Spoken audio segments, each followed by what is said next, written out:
Olá pessoal, sou Josiel, professor de História. Hoje nós daremos continuidade ao conteúdo estudado do Brasil colonial. Vamos para o módulo 4. Falaremos hoje sobre o Brasil holandês e a expansão do território colonial. Você vai ver que no período das grandes navegações tínhamos lá o Tratado de Tordesilhas, né? Então, apenas parte do território brasileiro pertencia a Portugal, o restante pertencia ao Império Espanhol. E vamos entender como é que hoje nós temos toda essa extensão territorial fazendo parte do nosso país. Vamos entender também na aula de hoje a presença holandesa no Brasil, o desenvolvimento e o crescimento, né, da capitania de Pernambuco, a região hoje conhecida como, parte dela conhecida como Recife. Vamos lá? Antes de prosseguirmos, vamos falar um pouquinho sobre um período na história conhecido como a União das Coroas Ibéricas. Aconteceu entre os períodos de 1580 e 1640. Por que esse nome União das Coroas Ibéricas? Justamente coroas está no plural. Você pode perceber então que nós temos a união de duas coroas. Ibérica, nós temos ali a Península Ibérica, né, onde tínhamos ali dois reinos, Portugal e Espanha. E o que acontece? No reino de Portugal, após o rei Dom Sebastião, ali em uma expedição ali para o Marrocos, ele acaba sendo morto. Quem vai assumir ali vai ser o seu tio Dom Henrique, só que Dom Henrique também já era de idade, morreu também poucos anos depois, não deixando herdeiros, e isso vai trazer uma crise de sucessão para o trono português. Na Espanha, reclamando o trono, nós iremos ter o Felipe II, que era casada com a filha de Dom João III, né? Onde ela tinha um certo parentesco com a dinastia dos Avis. E ele acabou reclamando, então, esse trono, e com o apoio da burguesia portuguesa, ele consegue, então, assumir também o governo de Portugal, unindo, então, as duas coroas. Por isso, você tem esses dois reinos na Península Ibérica, então temos agora a união das coroas ibéricas. Portugal agora passa a ser governado pela Espanha. Logicamente, houve liberdade política em Portugal, mas eles iriam pagar o imposto para a Espanha. Então, o Brasil, que pertencia a Portugal neste momento, agora está também sob domínio espanhol. Então, é o que nós iremos ver. Vou deixar um vídeo aqui bacana explicando sobre a união das coroas ibéricas. Acompanhe. Primeiro de tudo, por que chama União e por que Ibérica? União porque é a união das coroas, o rei de um país ia ser rei do outro, o rei da Espanha ia ser rei de Portugal. E por que Ibérica? É porque Portugal e Espanha fica na Península Ibérica, lá na Europa. Aquela região abaixo dos Montes Pirineus chamam de Ibéria. Então os dois países ficam na região ibérica, quando eles se unem, União Ibérica. Mas essa união ela não é pacífica. 2 anos antes dessa União Ibérica começar, começou em 1580. Mas 2 anos antes, em 1578, Portugal estava muito bem, cara, muito bem, muito bem. Aí o rei de Portugal, vendo que o país dele estava muito rico, foi guerrear com Marrocos, que fica na África, mas fica perto de Portugal. Ele foi guerrear com os marroquinos numa batalha de Alcácer Quibir, perdeu e morreu. A gente está falando da época em que os reis batalhavam, eles podiam morrer em guerra. Bons tempos. Bom, você já sabe o que acontece quando um rei morre. Se busca o quê? Um herdeiro. Só que esse rei não tinha herdeiro, ele não tinha filhos. E diz a lenda também que ele não gostava muito de tentar. E naquela época, um rei não ter filho era muito perigoso, gente. É a época em que os casamentos, as grandes famílias e dinastias tinham muito poder. Então a dinastia de Avis, que era do antigo rei Dom Sebastião, que morreu em Marrocos, não tinha mais filho. E agora? Tinham que buscar um parente mais próximo do rei. O parente mais próximo dele era o tio dele, um tal de Cardeal Henriques, mas já era velhinho, só sobreviveu mais 2 anos. E aí quando o tio do rei morreu em 1580, aí começa a União Ibérica. A treta de família foi grande, não é igual uma treta normal de família, uma que a gente está acostumado a ver, né? Com festa, muita bebida, alguém ficou maluco, ficou louco, ficou bêbado, gritou, o vizinho chamou polícia, Zé Povinho veio ver o que está acontecendo, aquela bagunça. Mas a gente está falando não de uma família normal, senão da família mais poderosa da Europa. A gente está falando dos Habsburgos. Eles iriam disputar o poder do trono de Portugal. Então, para ficar claro, o rei morreu, ele não tem filho, o parente mais próximo dele também morreu. Agora, quais são os outros parentes mais próximos? São 3. 2 de Portugal, tem a Catarina de Borgonha e tem também um tal de Antônio I. Esses 2 são de Portugal, só que tem o Felipe II da Espanha que também quer. O Felipe II da Espanha é muito mais poderoso, conta com a ajuda dos próprios nobres de Portugal. Pera, os nobres de Portugal ajudaram os reis da Espanha a governar em Portugal? E naquela época não era uma traição, porque naquela época não tinha esse nacionalismo absurdo que tem hoje. Então os nobres de Portugal pensaram, poxa, esse rei é mais poderoso, vai fazer a gente também ficar mais rico. Então os nobres de Portugal apoiam esse rei Felipe II a entrar na Espanha tranquilamente e dizer, portugueses, eu serei o novo rei de vocês, mas não se preocupem, vocês terão autonomia política, terão a mesma moeda, terão as mesmas leis, só que agora vocês vão pagar um pouco de imposto para mim. Então, o rei da Espanha, ele acabou sendo o rei de Portugal também. Ele entrou praticamente sem guerra. Muito apoio de portugueses para esse rei espanhol, certo? Então esse é o período da União Ibérica, dura 60 anos, cara. São 3 reis espanhóis ao todo. Felipe II, Felipe III e Felipe IV. Até que é fácil lembrar. A União Ibérica, basicamente, é quando o rei da Espanha, então, vira rei de Portugal também. Para Portugal, claro, vai sofrer prejuízo financeiro, mas o problema não é só esse. Quando a Espanha domina Portugal, ela também domina todas as terras de Portugal. Portugal tinha muitas terras no Brasil, na costa da África, na costa da Ásia. E agora a Espanha, que já tinha muita terra também, fica quase com o planeta inteiro só para ela. Os outros países da Europa vão ficar gelados de medo. Vão falar, caramba, a Espanha vai dominar o mundo?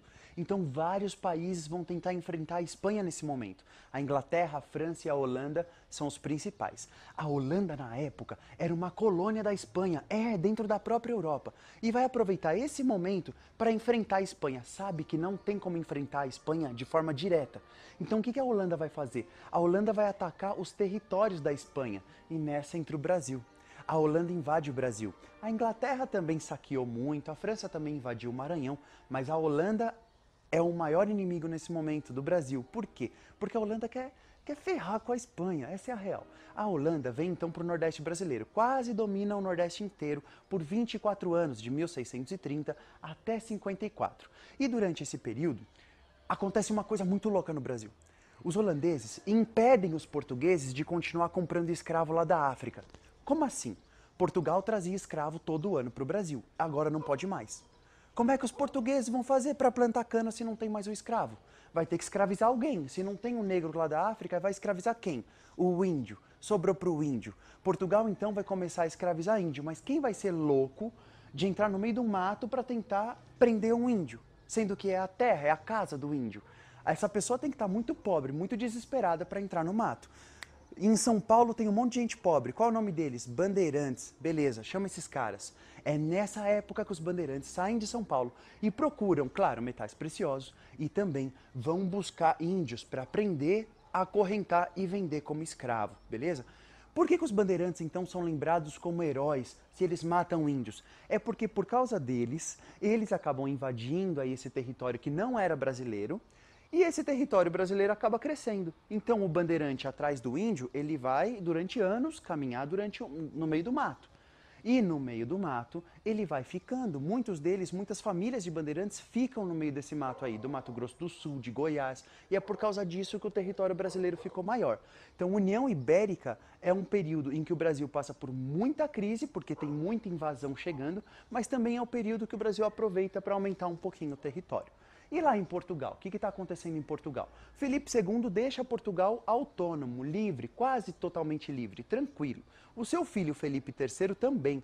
O problema é que o Felipe IV, o terceiro rei então da União Ibérica, o Felipe IV, ele vai assumir a Espanha num momento de tanta guerra, mas tanta guerra, que ele vai aumentar muito os impostos dos portugueses, mas muito. E também vai tirar nobre português do poder e colocar espanhol.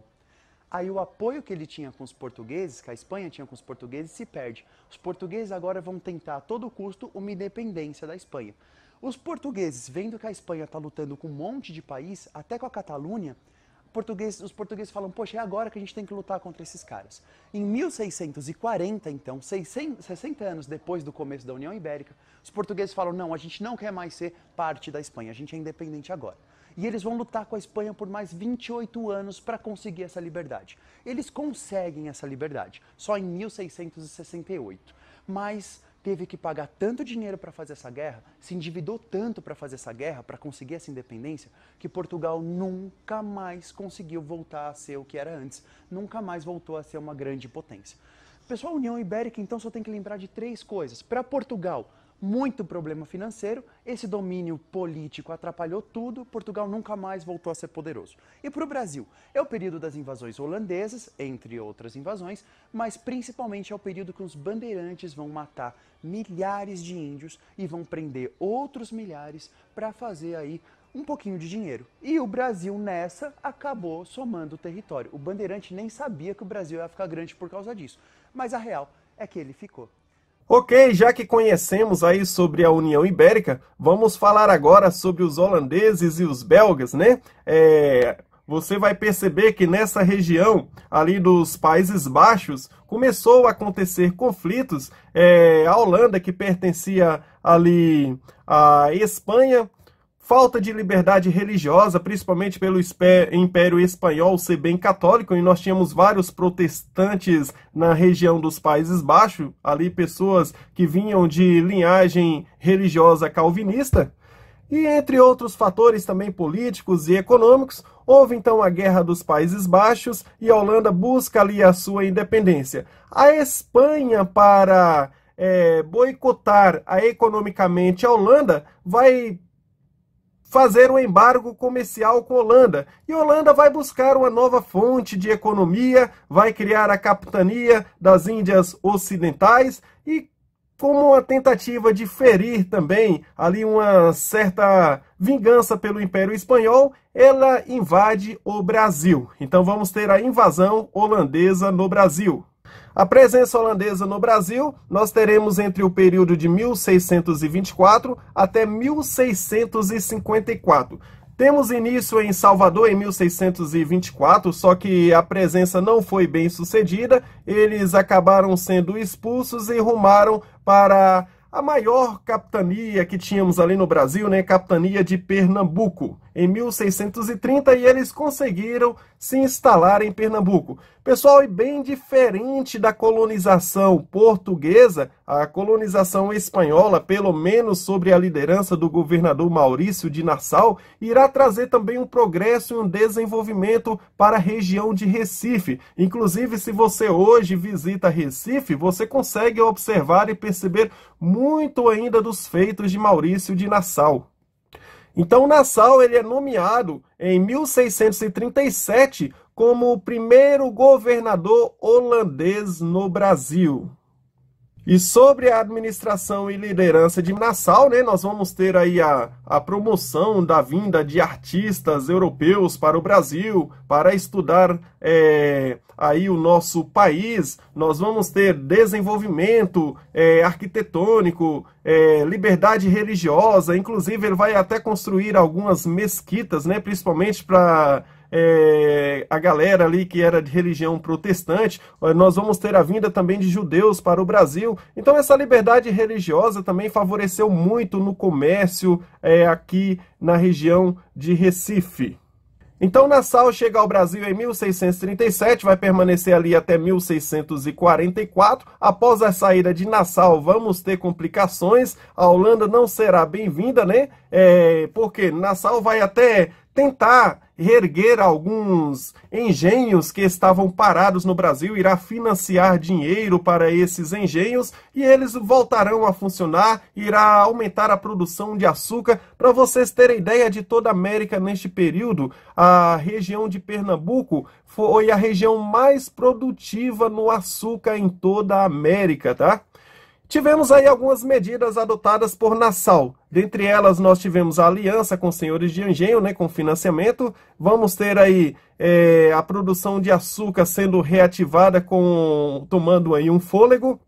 vai fazer empréstimos para esses senhores. Isso aqui vai gerar também alguma revolta depois da saída de Nassau, porque ele será substituído por um outro governador e a Holanda vai querer cobrar esses empréstimos, gerando então uma revolta que irá expulsar os holandeses do Brasil definitivamente. Só que os holandeses saindo não irão parar o seu comércio de açúcar e irão para as Antilhas produzir um açúcar de uma melhor qualidade, mais barato do que o açúcar português. Isso irá também quebrar a economia portuguesa, fazendo com que Portugal busque novas fontes de renda, novas fontes de economia. É o que vai acontecer com o bandeirantismo também no Brasil, uma matéria que iremos estudar mais à frente, conhecido como Brasil, Século do Ouro. Continuando ainda sobre as medidas adotadas por Nassau, vamos ter aí a modernização de Recife, com a construção ali de pontes, estradas, prédios, mesquitas. Recife passou a ficar conhecida como a cidade maurícia, criou ali também o Jardim Botânico, houve ali a prática e tolerância religiosa durante o período da administração de Nassau e trouxeram ali pintores famosos que se destacaram também aqui no Brasil. E Nassau também promove a vinda de alguns cientistas para o Brasil. Ok, pessoal, após a troca de governador, então, no Brasil, o governador holandês, né, Nassau, ele sai, juntamente com Nassau, sai ali os benefícios que os donos de engenhos tinham aqui no Brasil. E em 1640, com a ajuda da Inglaterra, Portugal consegue se libertar da Espanha e Dom João IV da dinastia de Bragança se torna rei em Portugal. Portugal ele vai firmar um acordo de paz ali com a Holanda por um período de 10 anos. Os holandeses não demonstraram interesses em deixar a região do Nordeste e no ano de 1645, a Companhia das Índias Ocidentais estabeleceu duras medidas na colônia, aumentando ali impostos, intolerância religiosa, pressão para o aumento da produção do açúcar e isso gerou uma revolta, onde Maurício de Nassau, deixando o seu cargo, houve então o início da insurreição pernambucana, que vai durar de 1645 até 1654. Ou seja, essa guerra com a união ali dos donos de terras, donos de engenhos, os negros e os índios, lutaram ali por um período de 9 anos, até que tivemos, então, dentre aí uma das batalhas mais conhecidas também, como a Batalha de Guararapes, né? Tivemos aí a expulsão dos holandeses. E a Holanda sai, então, do Brasil e vai para a região das Antilhas continuar com a sua produção de açúcar. Com isso, a dominação portuguesa ela acabou sendo reforçada. Portugal reforça então o domínio sobre a colônia brasileira, firmando também alguns acordos com a Inglaterra. Dentre eles, destaco aqui o Tratado de Methuen, mais conhecido também como o Tratado de Panos e Vinhos, né? Onde Portugal se destacava na produção de vinhos, onde comercializava com a Inglaterra na produção de tecidos. Lembrando que a Inglaterra, os seus tecidos eram bem mais caros do que o próprio vinho, isso também vai ajudar a agravar a crise de Portugal. Lembrando que Portugal já teve a crise ali também, né, com o gasto de dinheiro, com as guerras, recuperar ali a sua soberania, reconquista do território brasileiro, também a região de Recife, que estava sob o domínio holandês. Então, somando todos esses gastos, a crise de Portugal, mas esse Tratado de Methuen está agravando ainda mais. E Portugal vai em busca de novas fontes de renda. É o que nós iremos ver na próxima matéria, conhecida como o Brasil, Século de Ouro. 1770, ainda em Recife, acontece outro movimento. Pessoal, vocês vão perceber que em Recife está acontecendo várias revoluções. Por quê? Como eu falei para vocês, era a capitania de destaque aqui no Brasil, era uma região muito grande. Diferente do que vocês conhecem hoje, hoje é um território bem menor, mas a capitania de Pernambuco era praticamente a maior capitania, pegava uma grande extensão territorial do Nordeste. E lá no ano de 1710 acontece aí a Guerra dos Mascates. Vamos ter várias outras guerras, Revolução Pernambucana também, iremos estudar aí nos próximos conteúdos. Então aqui na apostila, página 40, você consegue ver aí a Guerra dos Mascates, mas vou deixar um vídeo curtinho aqui, trazendo algumas informações. Acompanhe. Pernambuco e Bahia foram os primeiros núcleos de presença portuguesa na América, por vários motivos. O Nordeste brasileiro era mais próximo de Portugal, estava dentro das posses lusitanas no Tratado de Tordesilhas, e a rota naval por navios à vela é facilitada pelo regime dos ventos no Atlântico, que faz uma espécie de oito, trazendo os navios ao Nordeste. Em Pernambuco, foram estabelecidas as primeiras feitorias de exploração de pau-brasil. A importância desse comércio foi tão grande que a madeira é chamada de Pernambuco em alguns idiomas, como o italiano. Em 1516, foi construído no litoral pernambucano o primeiro engenho de açúcar na América Portuguesa, marco da colonização. Durante o século XVI, a capitania de Pernambuco foi a região mais rica na América durante o ciclo de cana-de-açúcar, e provavelmente o maior centro produtor de açúcar do mundo. Por conta dessa produção notável, Pernambuco era um território bastante cobiçado, o que é visível até hoje, com as diversas fortificações em Recife, em Olinda e em outras cidades. Além da importância econômica, havia o tamanho territorial, já que, historicamente, Pernambuco era bem maior e a região brasileira mais povoada. 6 atuais estados faziam parte de Pernambuco, além do oeste da Bahia. São esses dois fatores, o tamanho territorial e a importância econômica, que explicam a maioria dos eventos políticos e populares pernambucanos, já que a região exigia que, por sua relevância, deveria ter maior participação, além da disputa de como seriam usados e explorados seus recursos e sua economia. A primeira delas foi a Conjuração do Nosso Pai, em 1666, pouco depois da expulsão dos holandeses, que contou com decisiva participação dos pernambucanos. Quando a coroa nomeou um português e não um líder local para o cargo de governador, ela gerou uma onda de indignação. Aproveitando a parada de uma frota francesa, os pernambucanos divulgaram um boato de que o governador estava a serviço de estrangeiros. Um grupo de políticos e juízes locais encenou uma falsa procissão, daí o Nosso Pai do nome, para levar o governador até uma igreja, onde ele foi preso e enviado para Portugal, com a nomeação de um novo governador, André Vidal de Negreiros, um dos líderes da expulsão dos holandeses.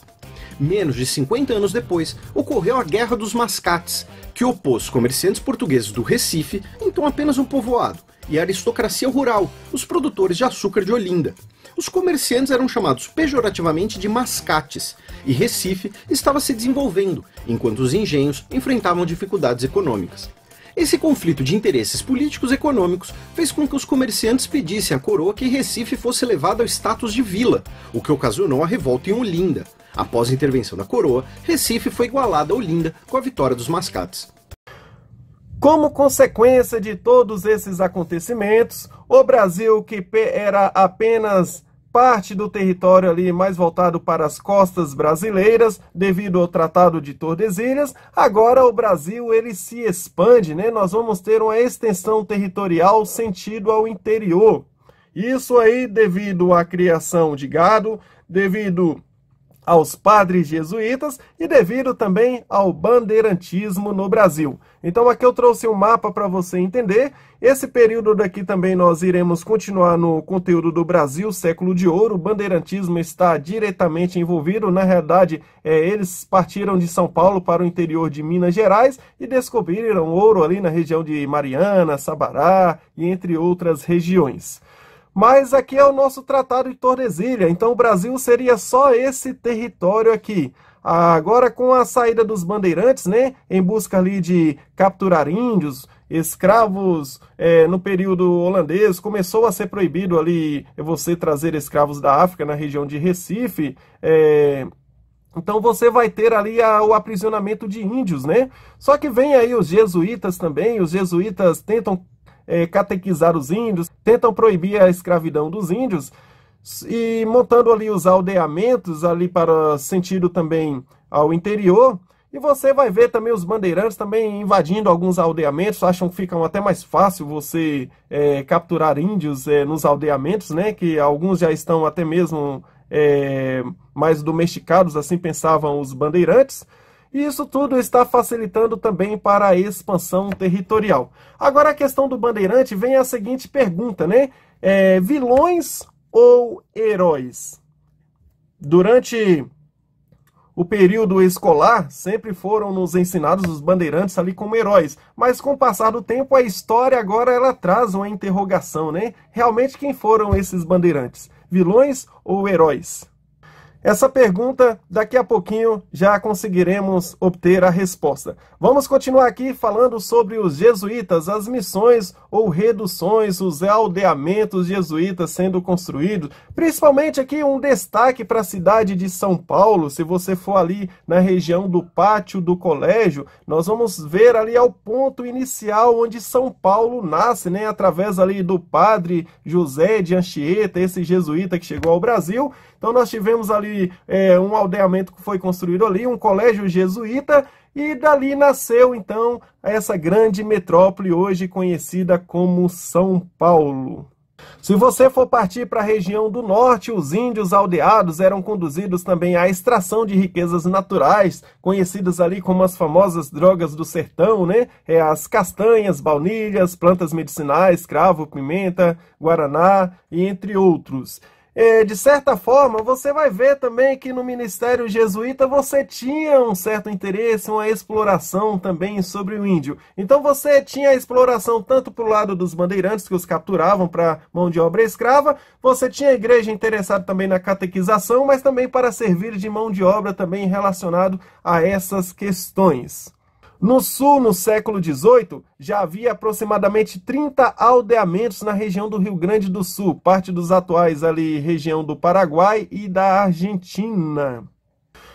Pessoal, e nesse sentido aí, o Tratado de Tordesilhas já não fazia mais sentido, né? Nós tínhamos ali a união das coroas ibéricas, então Portugal e Espanha também estavam com as coroas unidas, então o Tratado de Tordesilhas acabou perdendo seu efeito e os jesuítas, os bandeirantes, depois a criação de gado, isso acabou favorecendo o aumento territorial do nosso país. Vamos lá então para as expedições bandeirantes. Nós temos aqui os nossos famosos paulistas, né? Conhecido aí como os bandeirantes. Hoje você vê alguns nomes famosos, como por exemplo, temos aqui a estátua do Borba Gato aqui em Santo Amaro, você vê a rodovia do Fernão Dias, né? Então temos aí alguns nomes famosos que aqui você consegue compreender o motivo desses nomes, eram os nomes dos bandeirantes da época. Lembrando que neste período os bandeirantes nem ficaram tão famosos assim, isso foi uma reconstrução da história, tá? Você vai perceber que depois São Paulo, no período da República Café com Leite, lá para a década de 20, década de 30, destacou-se economicamente e São Paulo percebeu que a história era centralizada toda ali no Rio de Janeiro, né? E por que não trazer uma história também para São Paulo? Então foram buscar a fundo ali nas origens e tentaram valorizar os bandeirantes para a construção da história paulista. Então os bandeirantes nasceram como heróis neste período, mas se você for ver a história por um todo, irá perceber que não é exatamente assim, pois eles participavam da captura de índios, né? Para vendê-los ali como escravos. E as bandeiras seguiram ali também para outras regiões, Minas Gerais, Goiás, Mato Grosso, Paraná. Tivemos aí pelas bandeiras também a descoberta do ouro. Temos aqui o nosso famoso Raposo Tavares, que tem uma rodovia também em homenagem a este bandeirante. Ele segue, então, com as expedições mais longas, que vai atingir mais de 2.000 quilômetros nas regiões ali do Paraguai, Rondônia, Amazonas e também o Pará. Esse aqui é um monumento bem famoso, conhecido como Monumento das Bandeiras. Quem já veio aqui em São Paulo, passeou ali no Parque do Ibirapuera, por lado de fora do parque, você consegue visitar este monumento aqui, que foi uma obra de arte ali do Vitor Brecheret, a partir de 21 de agosto de 1954, né? Um monumento em homenagem aí às bandeiras. Acompanhe um pouco mais sobre os bandeirantes através desse documentário.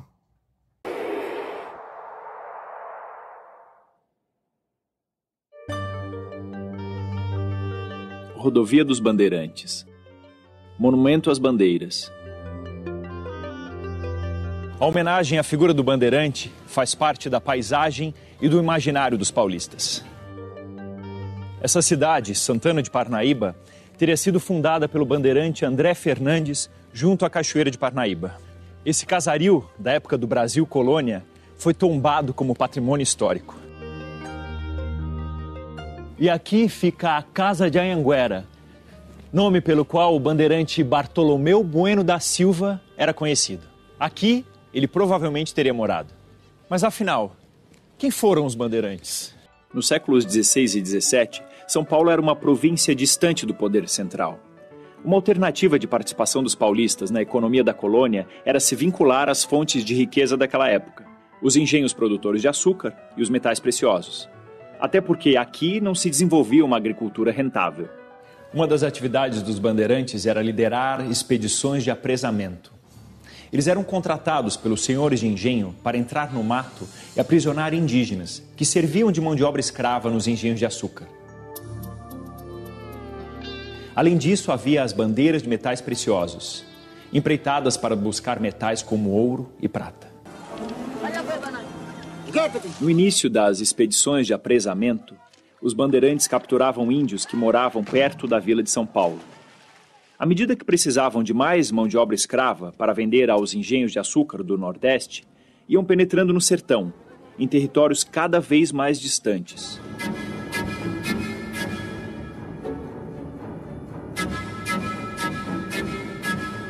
Os índios capturados eram levados em fila, amarrados em cordas ou correntes. Eram vigiados pelos integrantes das bandeiras, equipados com armas de fogo, como arcabuzes e espingardas. Quem se rebelava era morto. Os bandeirantes também capturaram milhares de índios nas missões, aldeias fundadas pelos padres jesuítas que começaram a chegar ao Brasil em 1549. Enviados pela coroa portuguesa para catequizar a população indígena, esse projeto era a prioridade para Portugal. Era uma forma de evitar o avanço do protestantismo que se difundia na Europa e também garantir que o território se tornasse efetivamente uma colônia portuguesa. Para que os indígenas compreendessem o ensinamento religioso e os costumes europeus, tinham que aprender a ler e escrever. Os jesuítas construíram diversos aldeamentos, com oficinas, alojamentos e escolas. Lá começaram a se comunicar com os índios pelo Nhangatu, uma mistura de tupi e português, que passou a ser o idioma falado nas reduções jesuíticas. Mas quando os religiosos perceberam que os portugueses estavam interessados em escravizar os índios, eles reagiram e começaram a ensinar técnicas agrícolas aos nativos. Assim eles poderiam sobreviver independentes e menos expostos à captura. Mal sabiam os religiosos que as missões se tornariam o alvo preferido dos bandeirantes. O bandeirante Manuel Preto, por exemplo, atacou várias vezes a missão de Guairá, região a oeste de onde hoje é o Paraná, levando milhares de índios para o cativeiro. E o bandeirante Raposo Tavares ficou famoso pela violência, em sucessivos ataques a missões do Sul e Sudeste, totalmente destruídas por ele.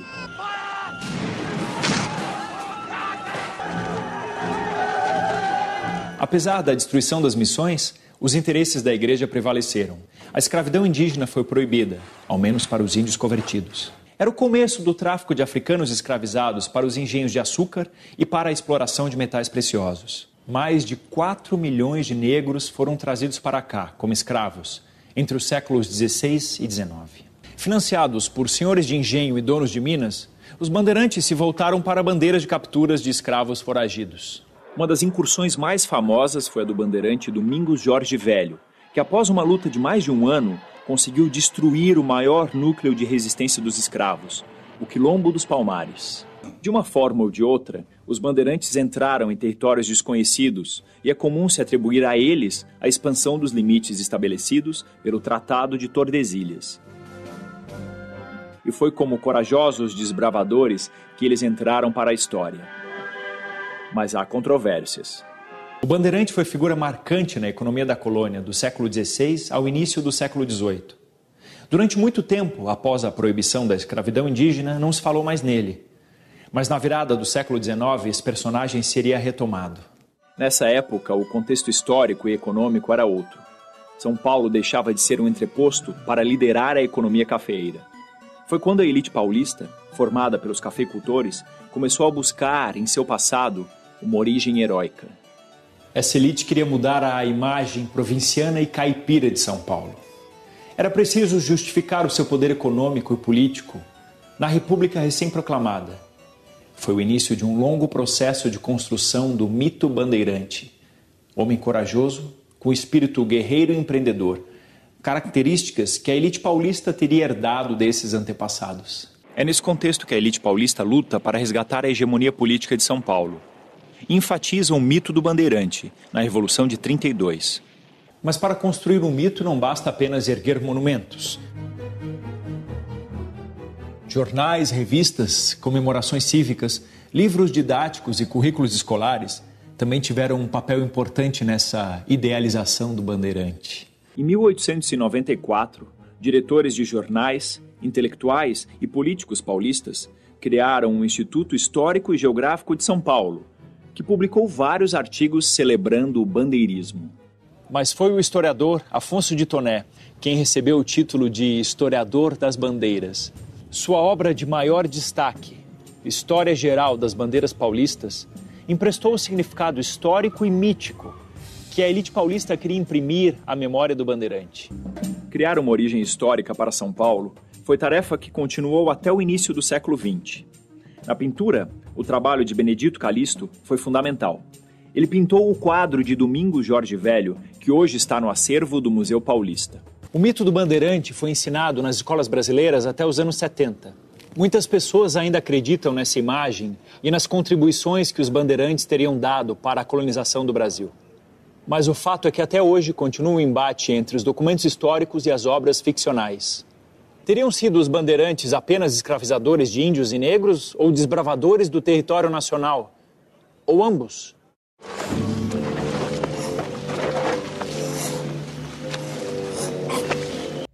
E a pecuária no Brasil colonial também teve um grande destaque, não só para a expansão territorial, que realmente ela teve grande contribuição, partindo ali para dentro do interior, mas ela também vai ter economicamente. No interior nordestino tivemos ali a pecuária extensiva, desenvolvida inicialmente ali para o abastecimento da região açucareira, relacionados ali ao trabalho de engenho, transporte, alimento, couros, roupas e calçados. Já voltando para o sul, nós vamos ter ali as estâncias, né, que eram aquelas fazendas grandes, enormes, que após a descoberta do ouro, vai passar a abastecer a região de Minas Gerais. Por quê? Minas Gerais, você está preocupado mais voltado na extração do metal dourado, né, na extração do ouro. Então pouca gente vai plantar, a alimentação está começando a vir de fora, então você vai ter aquela galera, vai ter aí os famosos tropeiros, está trazendo ali mercadoria de fora, alimentos,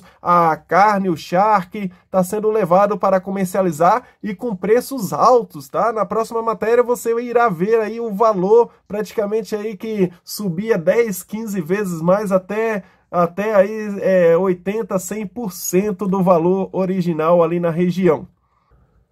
Mas isso mostra também que a pecuária ela teve o seu papel importante na economia do sul do país. Inclusive, nós iremos até estudar um pouco mais à frente também no Brasil, no período regencial, algumas revoltas acontecendo, principalmente no sul, a Guerra da Farroupilha, onde o sul, justamente por problemas políticos e econômicos relacionados também à carne de charque, né, irá proclamar uma independência, se separar do Brasil. Então, o Rio Grande do Sul e Santa Catarina chegaram até mesmo se separar do Brasil, justamente por essas questões econômicas. Mas aí já é um conteúdo que iremos estudar um pouco à frente. Pessoal, agora é com vocês. Realizem as atividades de todo o módulo 4, páginas 44 até a página 52. Até a próxima!